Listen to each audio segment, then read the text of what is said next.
Seasons changing, summer starts to leave, autumn falls on me, fall, winter, and spring. 80 degrees, warm enough for me. Welcome to the Friends List. The idea of this was, do you ever have like people on your social media friends list and you're like, who the hell are these people? And like, why are we following each other? Yeah. Yes. That is exactly the point of this podcast. Like, I looked at all of these people. I'm looking at these pictures. I'm seeing families. I'm seeing fucking kids. And I'm like, who the hell are these people? So I was like, you know what? It would be interesting if I interviewed these people. Anyone who wanted to be interviewed, who's my friend, let's fucking roll. So that is what leads us to a very special guest that we have today, Miss Mandy Monaco. Give yourself a round of applause for showing up. I was so busy. Yay. Yes. So we were trying to do this for like, I don't know, like a week or something? Yeah, about a week. Two ADD children trying to get together for a recorded play date. Doesn't work very well. Our ADHD as well as our hangover schedules were not meshing. I don't know. One day you were drinking. The next day, like I had drank too much. Mm-hmm. We probably should have did the podcast like drunk. That might have made things a hell of a lot more interesting. Possibly. Just my guess. Yeah. I don't know. We'll see. It might cause some fights or something. I don't know what I would say.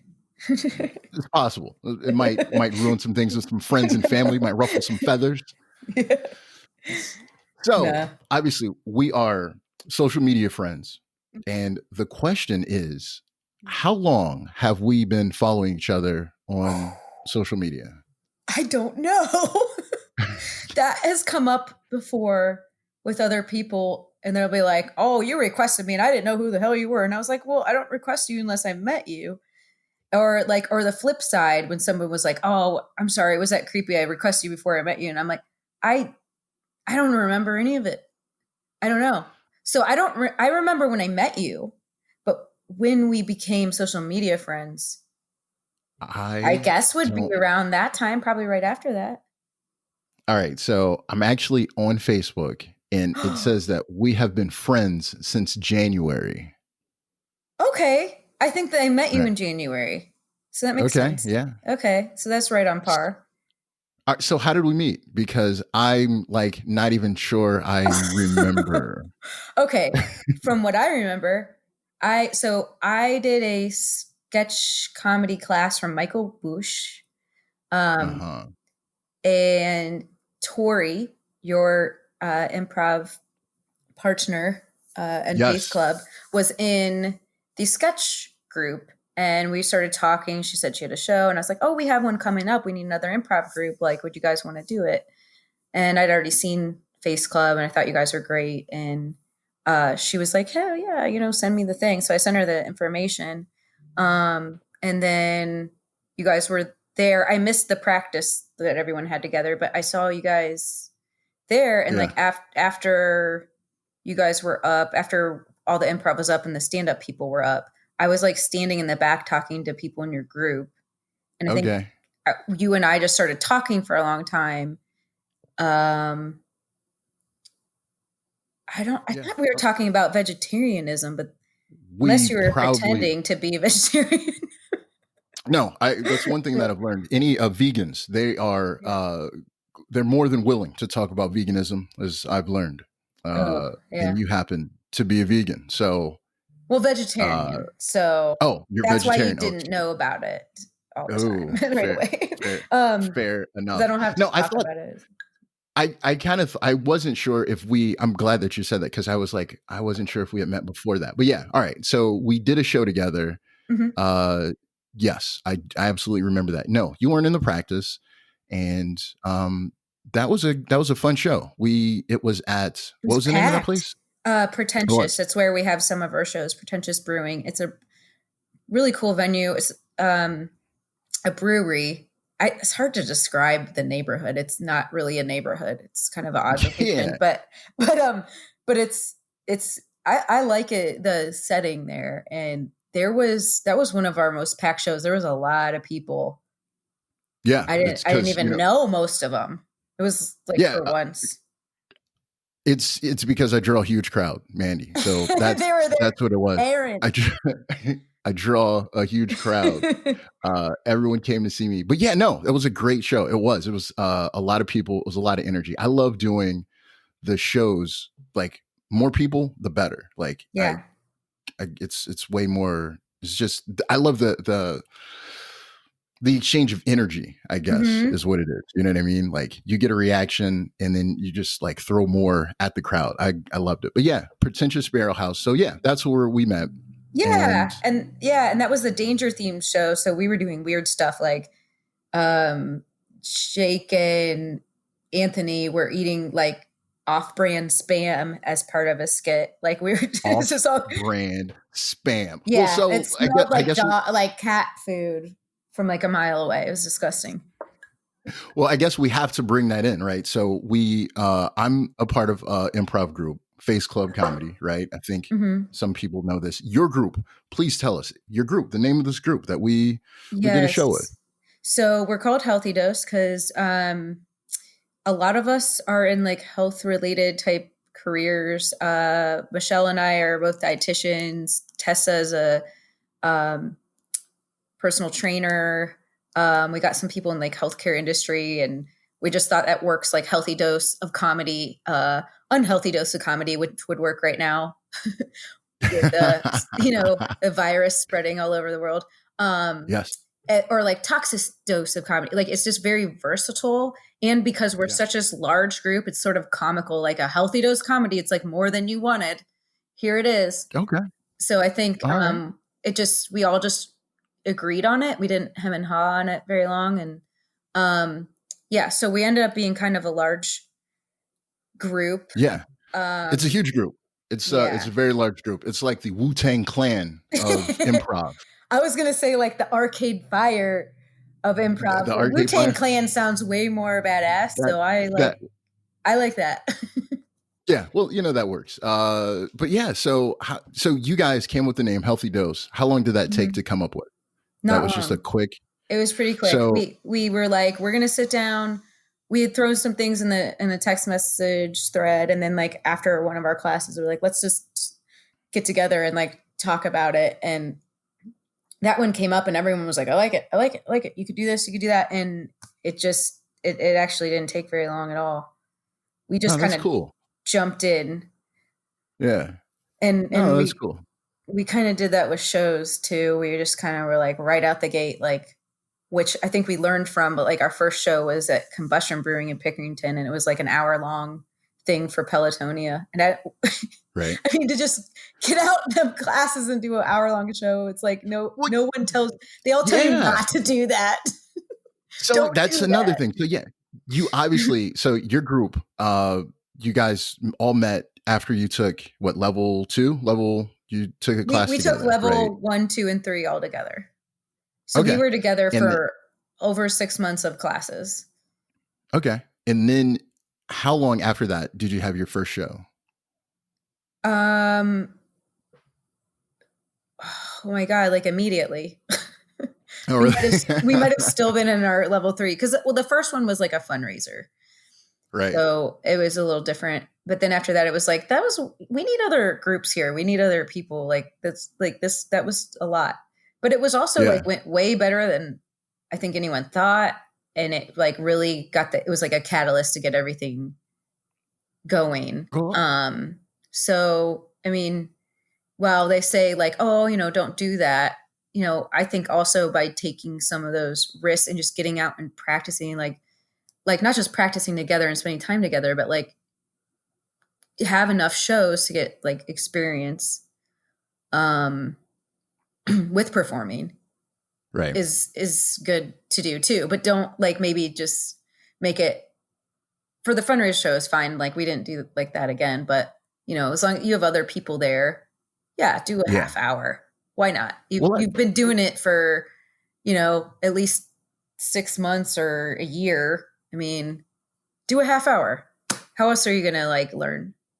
you got to get in, get your feet wet. No, I think that's a really cool approach, because that was one of the things that I had saw, like, and was like, man, these guys are doing the show, and I had not like heard of you guys like for, you know, very long. And then I think that's when we talked, and I was like, oh, you guys have only been doing this for, you know, however long. And you guys are like not just being a part of shows, you guys are like hosting shows and inviting, you know, other people to perform with you, which is really cool. So how did that even like come about? Like, do you have like, you know, who's doing the booking, and like how is that like played out?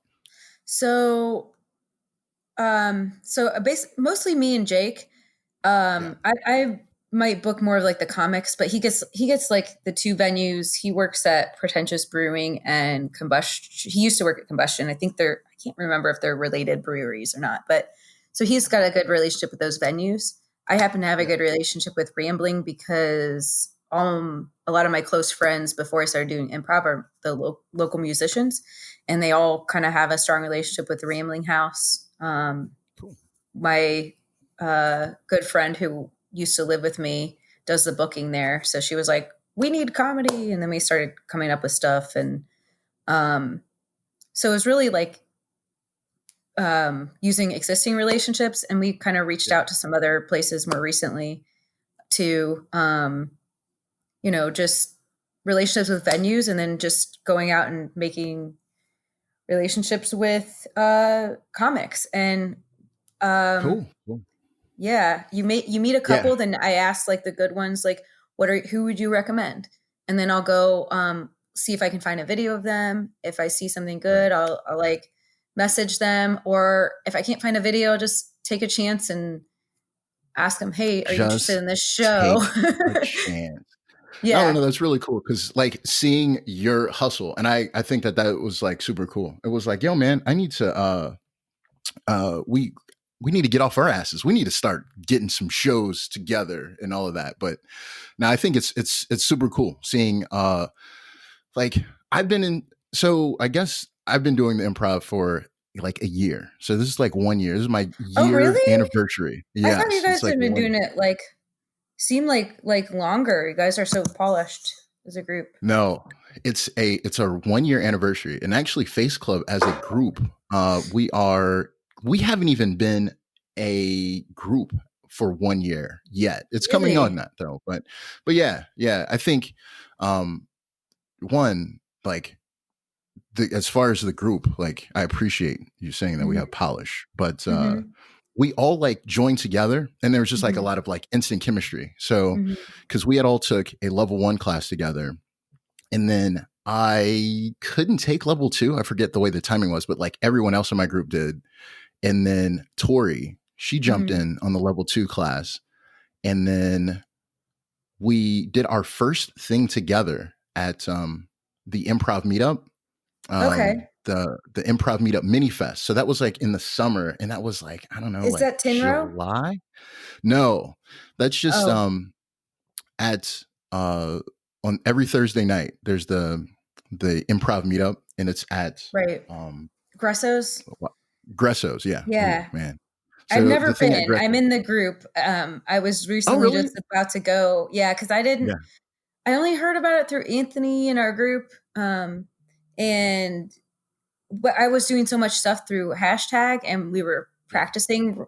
Like we practice almost every week. So, I just didn't have time because I would be taking a class and practice and shows. Right. But yeah, I definitely recommend it. It's like, it's a blast. It is basically like it's like a pickup game of meetup. So like you're there with like everybody, and then you can just jump in, do a scene. You can try out some new stuff. And so like Anthony Windsor and Jeremy Peltzer, they host it. Big shout out to Anthony Windsor and Jeremy. They have hosted it for, you know, for I don't know how long or however many years it's been, but like that is, I think, how our group kind of became tight. So after taking classes together, someone pitched the idea, or, you know, this meetup, you should check it out. And so we started doing it, and then it became like an every Thursday thing. So we got to work together, and then obviously like hanging out a little bit.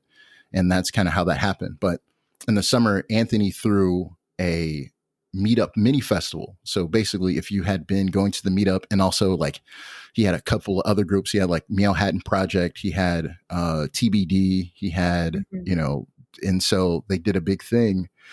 And that was our first show together as a group. At the time, we were 2 Degrees Cooler, which was us making fun of Hannah because Hannah had posted something in Facebook because she had just graduated, and she graduated with 2 degrees. And so she made some pun in her post. And so we're like, all right, we're going to name our group 2 Degrees Cooler.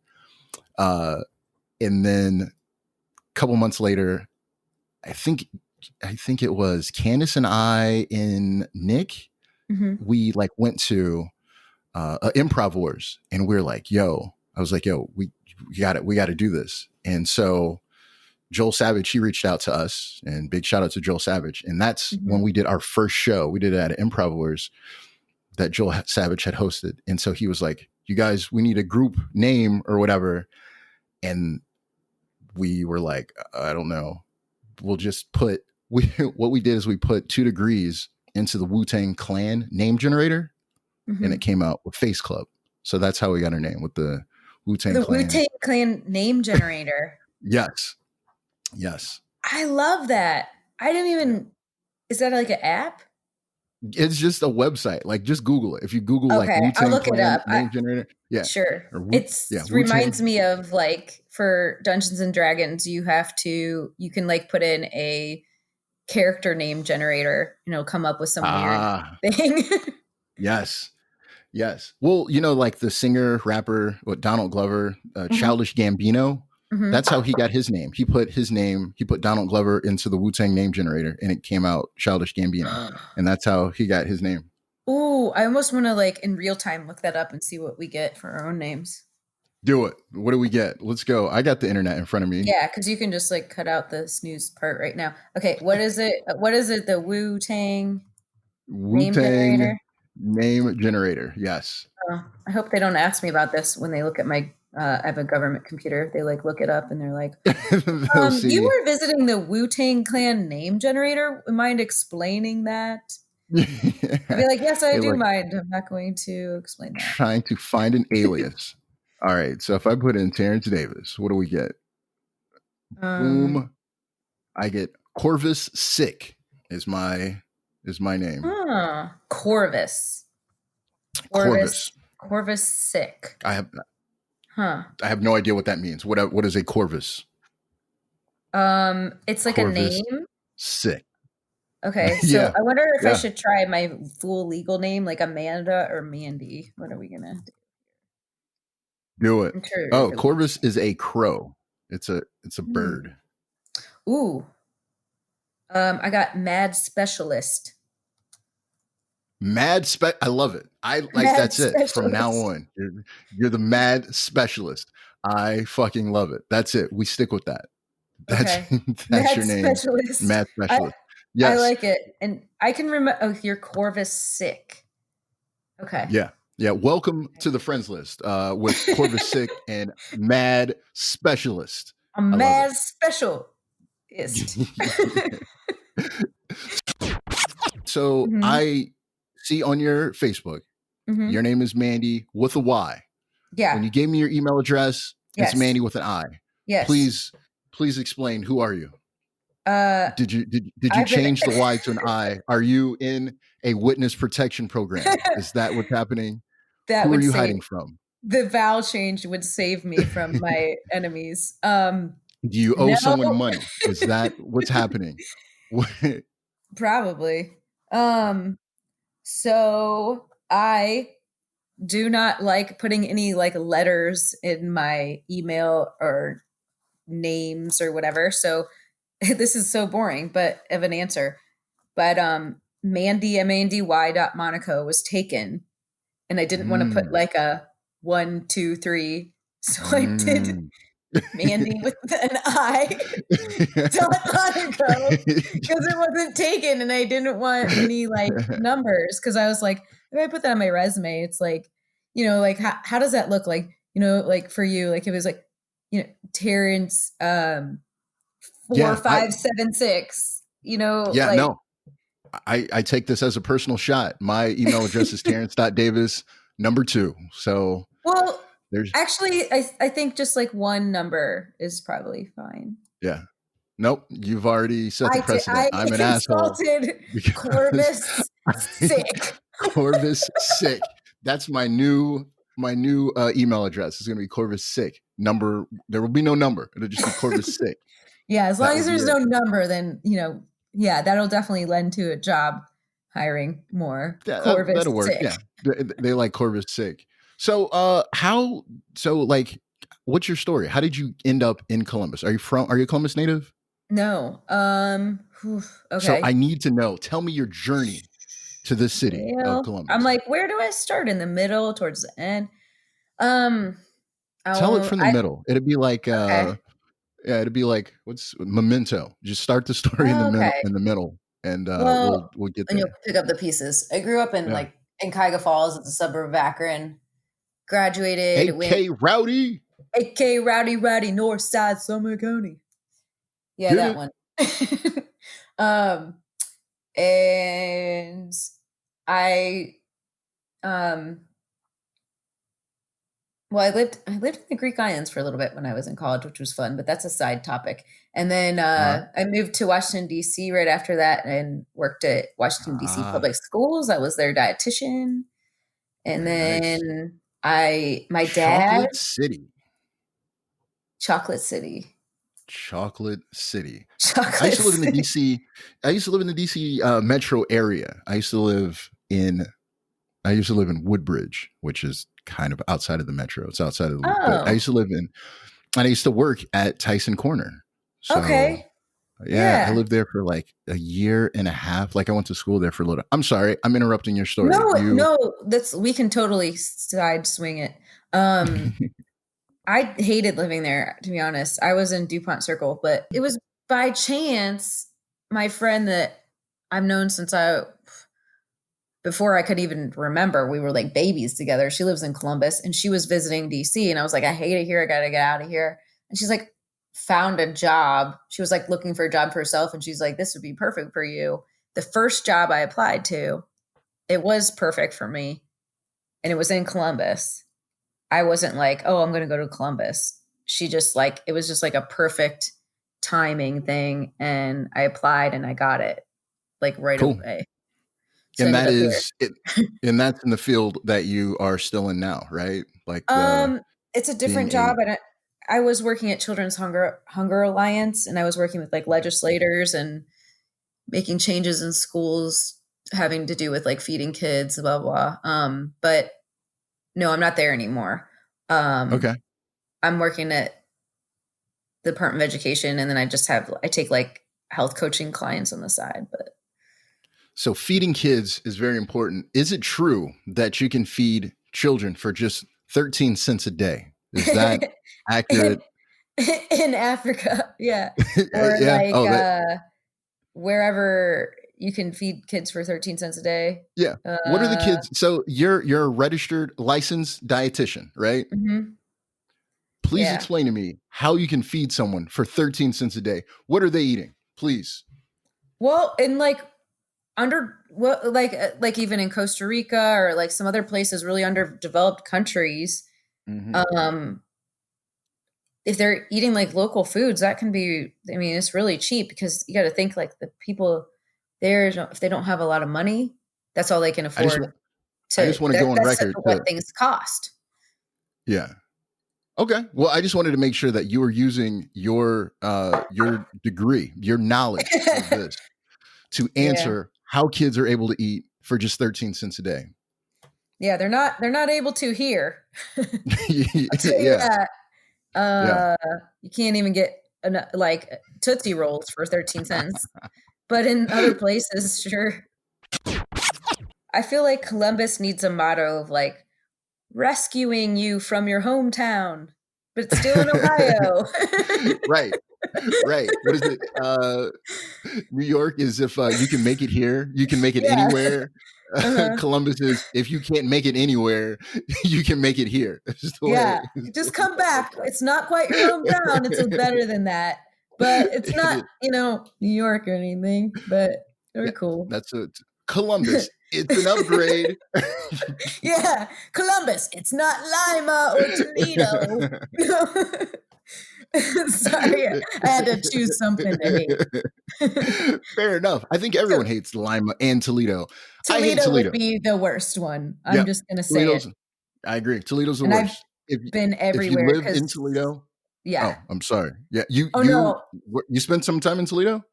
Well, all the jobs I've had since I've lived in Ohio, has been like traveling the state. So I've had to be everywhere.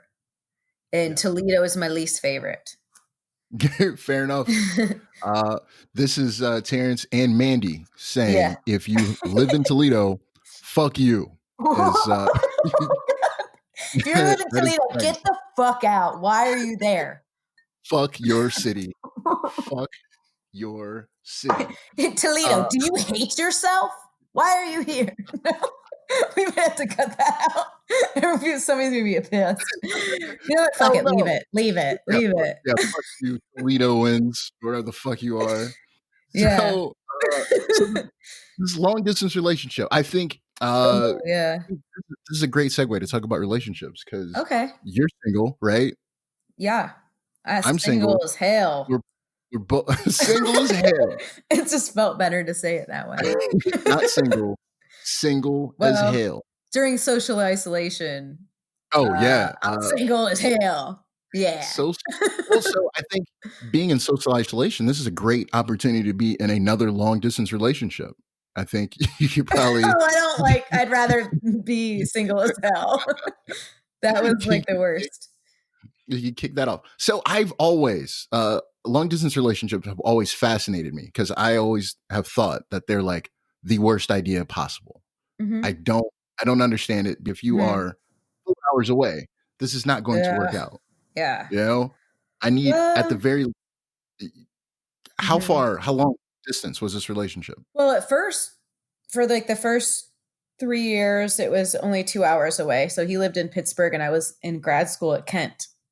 Okay. Kent, Ohio, and they're only 2 hours away. So that actually was nice because I could focus on my school and do whatever I need to do during the week. And then I would see him like almost the whole weekend. And it would be like, you'd like binge and purge each other. Yeah. So you'd like get all your stuff done, have your own separate space. But then like a weekend comes and it's like, oh, well now like the hard part, it was like trying to spend time with friends and be in grad school, working full time. And then I had 2 jobs. So I was working full time, unpaid as an intern in grad school full time. And then I tried to work a couple jobs to like make whatever money I could in the no time that I had. And then also be in a long distance relationship. I don't know. That's a lot. I did that. That's a lot. You're juggling a whole bunch of hats. I was then. I don't think that's the way the expression goes. When you're that busy, it's not bad to be in a long distance relationship because you can get your busy stuff done. Right. But as time goes on, you want to end in sight. And it never seemed to be an end in sight. And then I moved to DC. He moved to upstate New York. And then we were like really far away. And even though I was that far away, it sucked. And I would forget I had a boyfriend. And I was like, oh, yeah. And then it was just like, this is stupid. I don't want to do it. Yeah, no, that's fine. If you are in 2 different zip codes or area codes, you're not really in a relationship anymore. That's what I have determined. If you're in a different, not a zip code, just a different, if you have 2 different area codes for your cell phone numbers. Yeah. If you have 2 different numbers, you're in a different, if the last 2 digits of your phone number are different, you're actually not in a relationship. So the last 2 digits? Yep. Then it's fine. Well, that's going to take a while. What's the last 2 digits of your phone number? 20. I'm a 69. Yep. And you know why? Why? Because when I went to high school, we're the same age. When we went to high school, yes, we didn't have cell phones. That was like right after we graduated, right? That is correct. Like it was like, well, where I'm from was like North Coast PCS and some winky dink cell phone service, right? So like they gave you this list, like this long paper for all you baby millennials out there listening to fuck this. You guys. All you babies. We're We're Generation Xers in this motherfucker. Hell yeah. First cell phone ever. Flippity flip. Open that up. Open that shit. And then it was like was yours was a flip? Because mine was like the bar style. Oh no, you're right. It was a bar first. The flip was soon after. It was a bar. Okay. All right. I had a Kiro Sarah, and I thought my shit was a big deal because it had like some colors on the back. Like yes, that's the same phone I had, Terrence. We're the same. That's the same one. You're right. Shout out to Kiro Sarah. That came out. Yeah. It came out before the flip. But they gave you this long paper and it had all these phone numbers on it that you could choose from. And I was like, where's the one that ends at 69? Oh yeah. Because that's how immature I was. And I had the same phone number still. Because you were an 11-year-old boy and you had to get the number 69 in it. Fair enough. And you've kept it the whole time? Yeah, I've kept the same stupid phone number since 2000 when I was 18. I had the same number for a long time. I used to work for Verizon, and the company paid for my number. And so I transferred my number over, and they were like, oh, we'll pay for it. And I was like, oh, fuck yeah. And then I got another job in Verizon, and they were like, if you move to that apartment, you can't keep your phone number anymore. I was like, you motherfucker. So I switched. So they made you. Got it. Yeah, I got a new number, but it's fine. At this point, I don't know anyone's number. It's just in my contacts. So which speaking of phone numbers, since we follow each other on Facebook, you have lost your phone a bunch of times. Oh yeah, I've lost so many things in so many places that I don't even freak out anymore. I'm just like, we know the drill. We know the drill, and it will work out. And the most recent time I lost my phone, I was running with my dog, and I lost it in the woods somewhere. I think I put it in a pocket that wasn't like zipped all the way, and it came out, but couldn't find it because it was in the woods. It's like trying to find a needle in a haystack, and I had to go to so many places. Like I had a comedy class, improv class that day, and then volunteered to help with Sarah, like that Honda Element show. I think you were there. You were there. Yeah, I was working at the door, but so I didn't have a phone or anything that day. And it was like, okay, do we remember how to get to this place without GPS? Ooh, that's probably one of the most underrated things about not having a phone now. Like, we grew up in the MapQuest era where you would print out directions. Oh yeah, and they would take you to some wonky places sometimes. I didn't even think about that. So like, if I didn't have my phone, like how the fuck would I get from A to Z? Without the Google Maps, I'd be lost. Yeah, I was really proud of myself because I knew how to get to where I was going. I was like, oh my God, wow, this is amazing. Good job. Good job. Yeah, but it sucked. We're talking about relationships. What's it like dating after 35?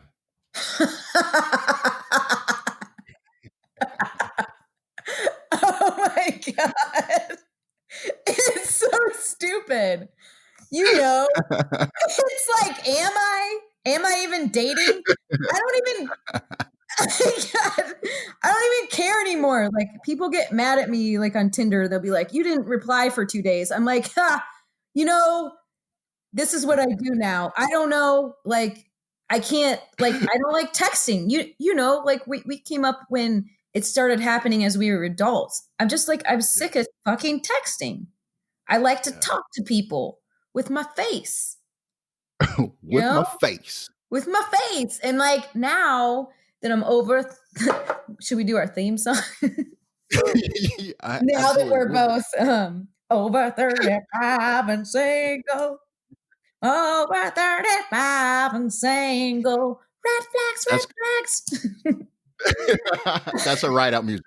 That's the official ride out music. Oh, it's a ride out music. Well, it's just now I have to date. I don't necessarily choose to date younger people. I'm like open to if they're a little older or a little younger or whatever. But mostly the bigger, statistically, the larger single pool is younger than us. So that's what we work with. That's completely fine because I'm pretty young at heart, young lifestyle, whatever, that kind of works. But there's differences when it comes to like how you communicate, or like I grew up maybe where guys would take more initiative, you know, so like an asking a girl out and all that kind of stuff. And I mean, I like that things are different in that regard, but when you're used to something a certain way, I feel like when I'm trying to take initiative with a guy, like maybe I'm like awkward at first or something, you know? So it's like, that's a challenge. And then just like the texting all the time stuff. Like, is that, so I'm always fascinated with this with women, right? When women initiate, is that a challenge? Because I feel like if an attractive woman is like, hey, I have interest in you, I'm like, oh shit. Thank you. Thank you. Because I don't have to go through all of this shit. Like, it's like, as a guy, right? I'm, you know, like conditioned to do all of the work, right? But like if a woman is attractive and then she approaches you, it's like you're hunting and the fish just jumps in your boat. You know what I'm saying? Yeah. Like you don't have to do that'd be fun. I wish that'd be get some fish jumping in my boat. That'd be nice. But no, does that sound bad? I don't know. Doesn't matter. Leaving it. Keeping it in there. My boat. Flippity floppy. Ooh, I got a largemouth bass. That's cool. That's what I'm looking for in my life. I'm looking for a largemouth bass. Aren't we That's all? the game. But the problem is everyone wants a largemouth bass, and then the largemouth bass knows it, and then it's like the largemouth bass is an asshole. So, not enough fish in the pond. Were you? So obviously we're in quarantine right now, and we can't, you know, live our best lives anymore. All right. Were you dating like prior to, or have you been dating during the quarantine? I think you had said something about like you had a video conferencing date or something like that. That was after it was okay. So that was like somebody I'd talked to right before the quarantine, like on Tinder or something, and he had asked me out, and then it was like the next day, hey, we're going on lockdown, and then I was like, well, I guess just have a FaceTime. That sounds fun at the time. Yeah. It doesn't sound fun now because I already did it, but and he was like, yeah. So I did that, but it just kind of like, I don't know, how long can you just do like FaceTime dates? So, and it didn't, it just, we're not talking anymore. So whatever. But no, I wasn't really like right before this stuff happened. Yeah. Like a couple weeks before this stuff happened, I was like, I'm not, like I was on those apps, but I wasn't using them. Like I just don't know exactly what it is. I just didn't have the motivation to put effort into dating. Actually, I think I know what it was. It's what happened on New Year's when I was dating someone, how it ended. And I was just like, I think I'm going to take a break. Yeah. So I didn't really have anything established. If I would have known this was going to happen, might have been nice. I feel like that sounds like an interesting story. I feel like that sounds too interesting not to. Are you willing to say what happened on New Year's? Yeah. Oh yeah. Oh shit. This is a story of why I feel like a voodoo doll for the year 2020. Because me and 2020 are straight up lined up with disaster. So I was dating a younger guy, which I've never dated someone 10 years younger than me, but I was doing that because I thought I had a lot of friends my age that were successfully dating somebody younger than them. All I will say beautiful women. I'm sorry. Go ahead. I want to interrupt shortly. I don't know what it is about that age because when I was like 25, 26, I was dating a woman who was 10 years older than me also. Yeah. There's like some sort of like synergy with the older ladies younger in that 25, 26, 27 range. Like, yeah, he was 27. So yeah, it was like, I don't know. So it was like, Yeah. And that's my friends that are in that scenario. It's about the same gap. So it was like, okay, I guess I'll try that because it was seeming like that would work in that scenario. And, I didn't like plan it, just happened. Right. But, the relationship, like, I mean, there was definitely some immaturities that he had or inexperience, but we got along well. His family and friends were really nice to me. I mean, he was a little bit like fast with his feelings and stuff, but it wasn't a bad relationship at that point, but almost out of nowhere, yeah, there wasn't like any tension happening, but so like I dated him for 6 months. New Year's Eve, he was like, a friend, my buddy I grew up with, having a wedding. You want to go? So I said, yeah.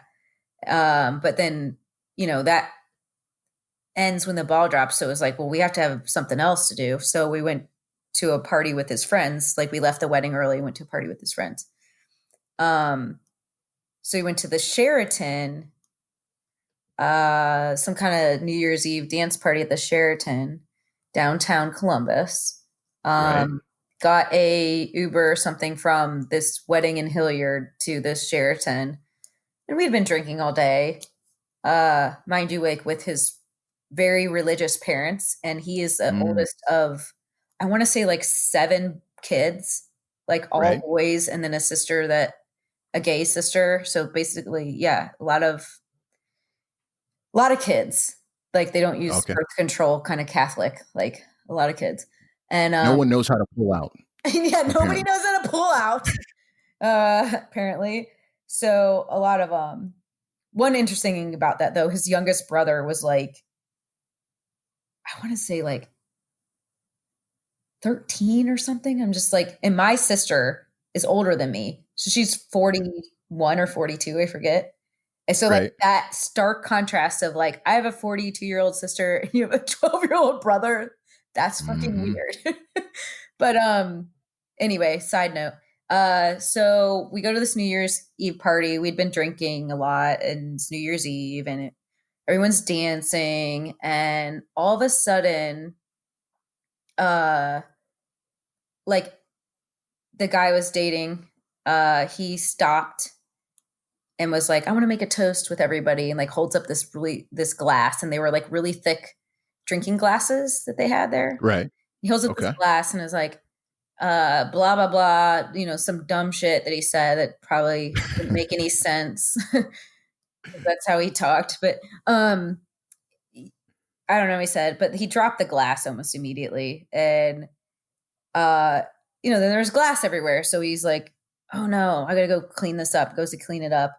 And then as there, he went to clean it up and there's other people around, I'm like moving my feet and it starts to feel sticky, like sticky, like you stepped in tar or something, but not quite tar, but like just sticky. And I'm looking down and I see all this fluid, and I was like, because it's kind of dark, but there's enough light to still see. And I was like, oh my God, did somebody bleed? Like, did somebody step on this glass? Like, everybody check your feet. And they check their feet and nothing's happening. Then I go to check my feet and I feel something shooting out, like as if you turn on a hose and you cut the hose in half, like shooting out. So turned out when he dropped the glass, it cut my artery open on my foot. Whoa. I didn't feel it at all. Also I was drunk, but not that drunk, but like I did not feel it. And it was shooting out and I was like, oh shit. I'm the one. I'm bleeding. And then like nobody was like hearing me, and then I just screamed, "I'm bleeding!" or something. And, like somebody, like his friend came over, the nurse, and like she like stopped it right away and lifted my leg up and like wrapped it up. But seriously, in the matter of minutes, I'm not kidding. I have a picture I would like to send to you for your podcast. Oh yeah, I wish you could, but it is like a pint of blood I lost. So I was lightheaded. Like it shot out so fast if that stuff happens. Now I know why people bleed to death, because it happens quick if you get the right spot. And they got it to stop and whatever. And then he had come back and I was like, oh my gosh, like when you dropped the glass, I guess it cut my foot. And he was just acting really weird. Like he didn't want to help me and he was just in shock or something. And then we went to leave. I couldn't get my shoe back on because it was like wrapped and I had like heels on. And I was like, I think I need you to like give me a piggyback or something. Like I can't walk down all these stairs right now. So he goes to do that reluctantly. And then we're supposed to go back to my house. We end up back at his friend's house for some reason. And I keep passing out because I'd lost so much blood and I would wake up and I'm like, why am I still here? Like, because his friend had told me, like the nurse, she said I had to get stitches. Like I was like, either I need to go home or I need to go to like the urgent care ER or something. Like I just need to get out of here. And they were like ignoring me or something. And then finally I was like, I'm going to get an Uber. Like I have to go, you guys. And she was like, oh my God, I'm sorry. We'll go right now. So she, the nurse started driving me home, me and him home. We get all the way to my house. She's like in Grandview. I'm all the way North Worthington. So that's like 15, 20 minutes. And we get inside and I was like, to the guy I was dating, I was like, hey, like you seemed really annoyed that you like accidentally cut my foot. And I just like, I either need, like, I needed to get home or go to the hospital. Like, and he didn't seem to care. Like what's up with that? And it was like 3:30 a.m. or something. And he just looked at me like with this, like, and he was like, I think we're different and we shouldn't date anymore. And he grabbed his dog and he left.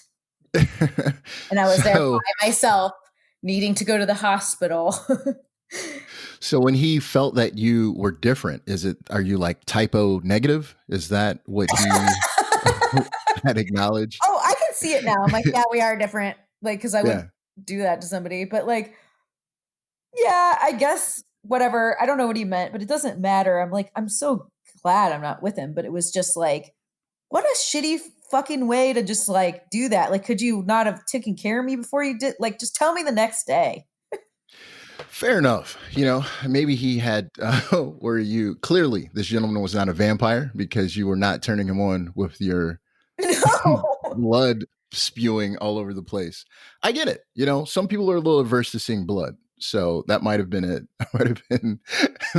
But think about this. Like, obviously I'm not that important, but the only world I know is my own world. So it's like, holy shit. Like, what if that's like a metaphor for the world right now? Because the world, like we start off 2020, like, because this was an hour into 2020 when this started.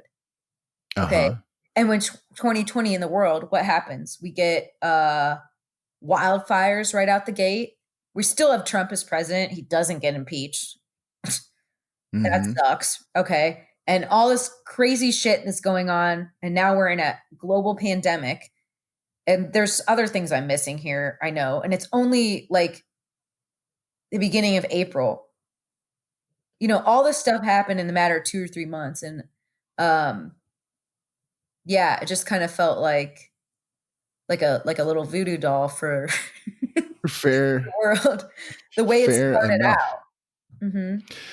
I think that that could very well be it. The year has started with your foot starting its menstruation cycle, and now we have glid into a global pandemic is what we have done. Exactly. Yes. It's voodoo. It is voodoo. That's awful. That's a terrible way to start your year. My year, it started off really well. I had every year for my daughter, I have a New Year's party for her. Mm-hmm. And she had like a bunch of her friends and we fucking kicked it. It was a great little thing. So do they get to drink the sparkling like Welch's grape juice and little? Yeah, absolutely. So the great thing about so my daughter's 5. And so at this point, they don't really know, her and her friends don't really know what New Year's is. So New Year's is whatever time you make it. So this year, New Year's was at like 7:30. And so we pulled up YouTube, the ball dropped, We had Happy New Year's, and then That's a good everybody trick. was in bed. Yeah, everybody's in bed by like 8:30. So yeah, it was great. So smart. I'm gonna do that next time I babysit and be like, today is New Year's. Now you go to bed. Here's your Welch's grape juice. Go to sleep. Now, had you done that yourself, had your New Year's ended at 8:30, you would not have ripped open an artery. See? Yeah, and then have like a giant medical bill after that. But I will from now on have a quiet New Year's at home. I've decided. That's fair. Yeah. So you like kind of, I think sometimes though, like those shitty things that happen, like I'm super glad about it that it happened. Yeah. I mean that it ended, but sometimes it's like that means it's like a little like message like, hey, something needs to change, or like, you know, like what's going on in the world, like, hey, you can't go back to the way it was because it was pretty fucked up. So yeah. So what is that? I kind of think that I'm glad that you mentioned that. So we can't go back because it's fucked up. I kind of think that with this whole like isolation, this whole pandemic, all of this, like, is that like the world or the universe saying like, hey man, things are kind of fucked up. We should probably chill. Like ultimately, what do you think changes after this? Like, because it's not just going to be like a 3-week, 4-6 week bump. Yeah. Like this shit has changed like forever. What do you think changes? I hope that people don't forget, like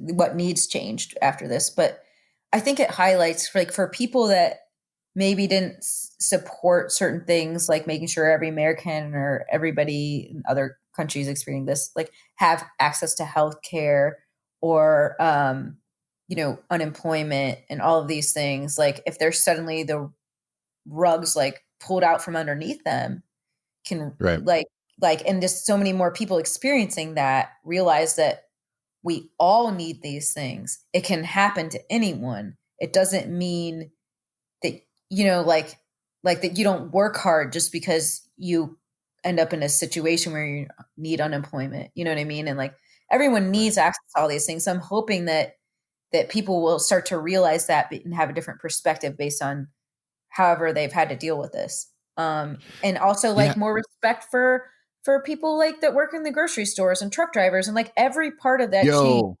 So that's like a huge thing for me. Cause I was talking to one of my buddies who was like, the whole $15 an hour minimum wage, that's too much. And I was like, if you are quote unquote an essential worker and you're not getting paid like at least $20 an hour, like fuck you guys, right? Like in the global pandemic, you have people like working at like GameStop and like the grocery store and all these places, and they're making like $9 an hour. Hey, bitch, if I'm essential, I need to be making more than fucking, Well, that minimum wage hasn't budged. Like we had those little freaking box phones. It was pretty much the same minimum wage like 20 years ago. It's barely budged. So it's like, yeah, that definitely needs to change. Like we need to increase minimum wage. What it is, I don't know, but like it definitely needs to go up. My God. Without a doubt. I read a thing just before, actually, this is like probably this would have probably been like September of last year. And it was saying that like most Americans did not have more. I want to say it was $2,000. So in like savings? like $2,000 in savings or whatever that number was. And this, I think it was like something like 50 or 60% did not have more than the $2,000 in savings. And they gave that figure because they were saying like, if this would be the amount of like a significant car cost, like if your transmission or like something like went out. And I feel like this type of event, this pandemic has exposed that, right? Like if you don't have 50% of the people or 60, whatever that number was, and they don't have more than $2,000, like you're living paycheck to paycheck, if not maybe 2 paychecks away from like being completely broke, Yeah. Or they're already broke. Yeah. Because it's just not going far enough. So yeah. How was that, by the way? So you have done musical improv. How many classes have you done? And I know that you obviously had like a show, which I was very upset that I had to miss. I almost think I bought a ticket for it, but I had to miss it. Oh because no. you were in it, and of course, my road Hannah was dog in it. Hannah was in it. Yeah, Uh-huh. Hannah's my homie. Yeah, Hannah's so So good up there. She's so comfortable.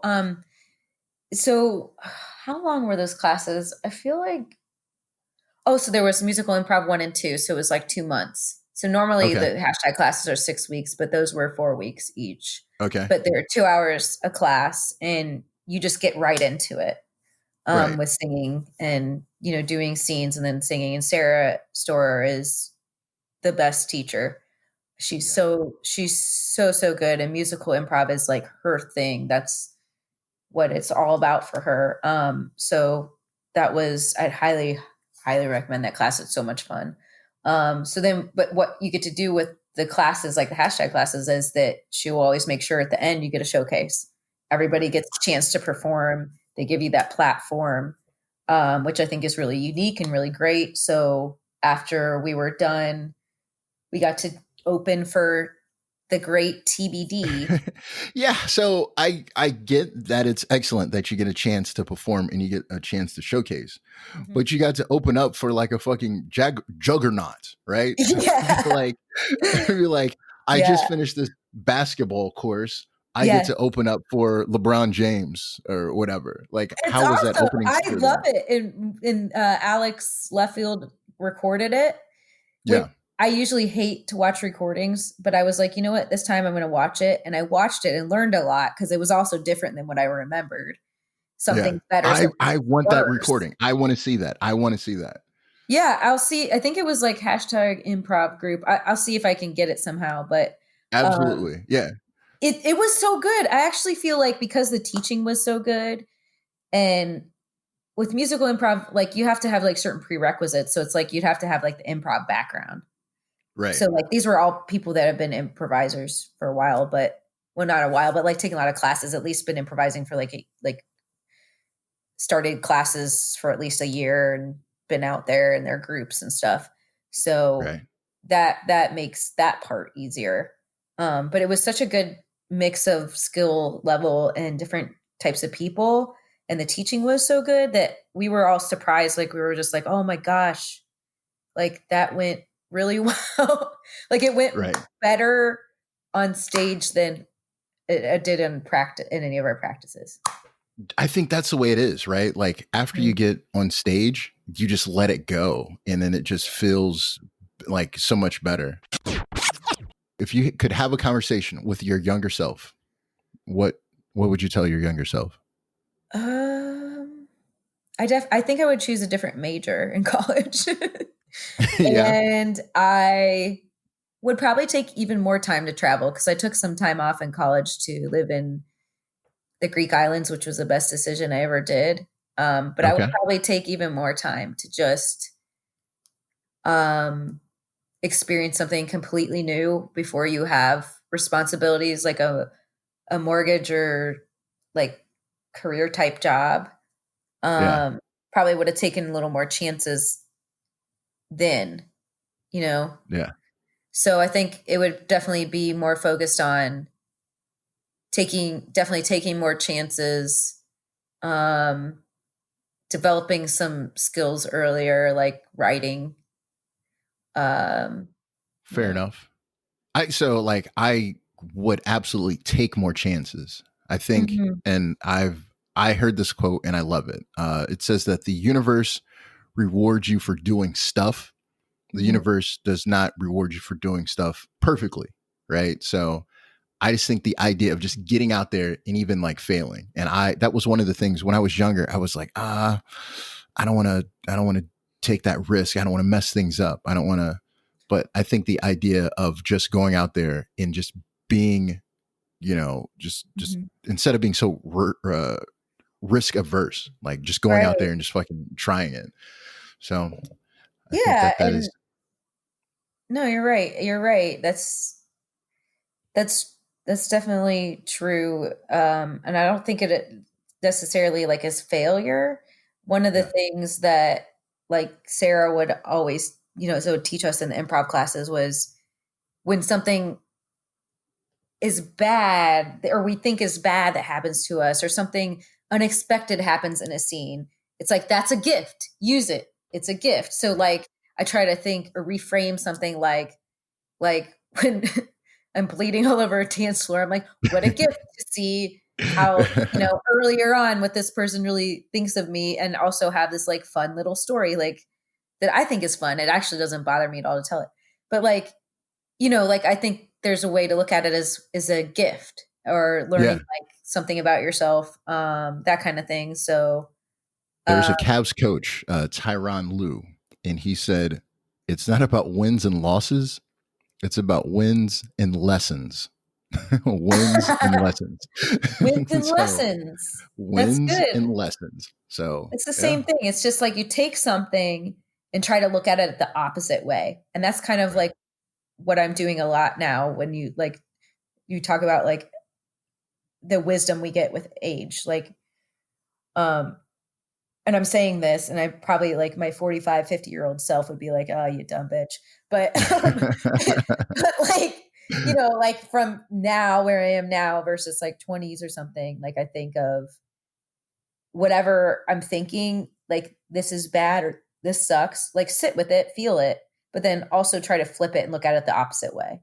Be like, well, how doesn't it suck too? Like it does suck, but it also doesn't suck, and looking at things differently and not really worrying about, at this point, like I'm not really worried about like anybody's else's timeline or like a social stigma or timeline that the world thinks I need to have. It's sort of like, I don't know that I need X, Y, or Z. Right. And kind of try to set your own standards. I know that you are an extrovert. Mm-hmm. How are you dealing with this lockdown right now? Well, to answer your question though, I am a slightly more introverted extrovert. So I'm like an extrovert, but I also need some downtime because when I go extrovert, I go extra sometimes. And then I need to like calm down the next day. So I don't know. I feel like I've been feeling all the emotions. At first I was sort of like, oh, there's lots of benefits to this. I get to work at home. Hell yeah. And then like,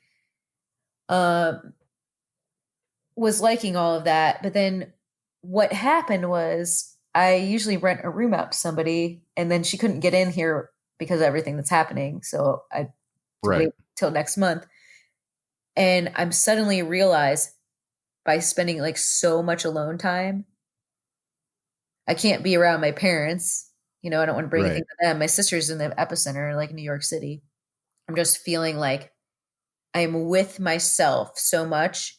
The hard part is, like, I think being alone, and for a lot of people now, when you slow down, it's like that veil, you've like taken off the veil and you are faced with any deficit you have in your life. And now you have to think about it. You can't be distracted with your like comedy shows and your friends or your things that you do outside of the house, and staying busy and being stuck in traffic and things that you do in a busy life. So I think it's good to feel that and see what you can do about it. But we're all, I think right now, like feeling that. So the hard part for me is I'm stuck feeling some negative emotions and trying to figure out why, because you're just alone with yourself and your brain. And I've been having nightmares like almost every night. Yikes. No, I think that's a really cool perspective. Like you get to spend a lot of time with yourself, and you kind of get an opportunity to self-eval. And like you said, you don't have those distractions, where you could go to the bar, hang out with your friends. You could go on a date. You could go do a comedy show. And so it kind of leads you to kind of acknowledge, like you said, what your deficits are. I think that's a really cool perspective. I have also, like, it's been a mixed bag. Like you said, initially I thought like, oh, this is pretty cool. I'll get to address all of this. I have all this free time, so I'll get to catch up on this, and I'll get to, tie this up and all of that. But that energy kind of dissipated pretty quickly. It was like, I need a hug right now. You know, like yes, I would fucking a hug. I would A hug go more than out. anything. Not even like an apocadic appointment. Like a hug, No. just a hug. Like I'll take it from anyone at this point. Just a hug. The hug I'm No talking pocket about. dick. No, yeah. Not a pocket dick appointment from anyone. A hug from anyone. Fair enough. Just a hug. Like I sometimes just lay down and like hug my dog, and I'm like, oh, the warmth of a living being. And sometimes I say that out loud to her. Yes. Yeah. Yes. Your dog is probably excited about all the additional time. A pocket dick appointments and covaginations is what the inverse of that is. Mm-hmm. But some people were smart enough, Marcus, to probably have that going before they got into quarantine. You know, I don't know about you, but I wasn't. So I'm like, so much alone time. Did not get it in. Yeah, this would have been like the perfect cuffing season, right? Like if you had locked something down like before, it'd have been fucking perfect. Is that what they call it? Cuffing season? Cuffing. You're not familiar with cuffing season? No. Oh yeah. Really aggressive. Oh yeah. Cuffing season. Yeah. That's when that's in the winter months where you like towards the end of the summer, getting into the fall, and then it starts cuffing, right? That's when you get your boo. Oh. So you got something locked up to keep you company during the cold winter months. In the summer, you can go out. You can go, go to parties and go all that. You can pick something up. But in the wintertime, you gotta be, you gotta have something locked down. So yeah. Cuffing season has obviously extended. Where do you get your cuffs at? Where do I get my cuffs at? Yeah, I mean, like at our age, like do you do it the same way as you always have, or you change your strategy? My strategy is it's a very poor strategy. I don't want to I don't want to offer any advice to anyone. Yeah, I don't want to offer any advice to anyone because this strategy is not working out. But yeah, no. So I started doing the online dating and all of that. And that was, it's like a kind of a weird thing. Like you said, I remember the first person I met on Bumble, Tinder, or whatever the fuck it was. Mm-hmm. We were texting back and forth, and I was just like, yo, like, I don't want to keep texting. So that was like a weird thing. How much information do you need? Anyone listening to this podcast, you have two single people over the age of 35 who are not interested in doing a whole bunch of texting. Yeah. Hey, you guys want to come talk to me with your face? My face, like old-fashioned times. And face to face. Mandy's looking for a courtship, guys. She's looking for somebody. Courtship. Well, let's not go that far. I don't know. I'm kind of liking it solo sometimes, but hey, that so cool? If you want to come talk to my face, that's a start. Talk to Mandy face to face. Hit our DMs. Slide up in those DMs and tell me that you want to talk to my face. That's the way to my heart, is say, hello. I'd like to speak with you in person. Yeah, and if I don't know who you are, that's totally not creepy at all. I'm not sure what advice I'm giving now. Do you fuck with Snapchat? No. Anytime somebody is like, that you haven't met yet is like, what's your Snapchat? There's only two reasons that they want your Snapchat. One is they want to send you a dick pic, or two, which I have experienced before, somebody who I never met wanted to tell me that they had herpes. So I don't have Snapchat anymore. Wait. So they hit you up and they're like, hey, can I get your Snapchat? And then they send you a message and they're like, hey, I don't really know you, but I just wanted to tell you that I have herpes. Well, after you've talked for a while and it was like, oh, do you want to meet up? Here, I have to tell you before we meet up this information. And you're like, we could have had a drink and the herpes wouldn't even happened, but okay, I guess they didn't. I don't know. I mean, I was like, wow, that's really nice of you to be that honest. I mean, I guess you got to respect that, right? Like, I don't want to get the herpes secret dropped on me like later, it's like, I really had a great time last night and I know that you're sitting here next to me. Thank you for spending your time with us. You could have spent it anywhere in the world.